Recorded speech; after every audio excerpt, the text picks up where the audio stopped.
না তো। এই ঘর কবে পড়লো? কিভাবে পড়ে গেছে? ওই চুলি থেকে আগুন হয় ও দুপুরবেলা পড়ে দুপুরবেলা পড়ে গেছে তাই তো? আচ্ছা, কার কোনো ক্ষতি হয়নি তো? না চালো না কে কেউ ছিল না, শুধু ঘরটা পড়ে গেছে তাই তো? ঘরটা আপনি পড়ে ও আচ্ছা,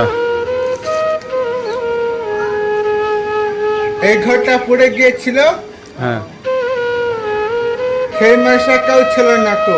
হুম, ঘরটা আপনটাই পড়ে গিয়েছিল, মানুষজন কেউ দেখতে কেউ পায়নি, কেউ শেয়ার করা হয়নি, লাইক করা হয়নি। এই ভিডিওটা আপনি শেয়ার করুন, এই দাদিকে শেয়ার করতে হবে, সাহায্য করতে হবে। ঘরটা আপনটা পড়ে গেছিল, মানুষজন কেউ দেখতে পায়নি, কেউ কিছু করতে পারেনি।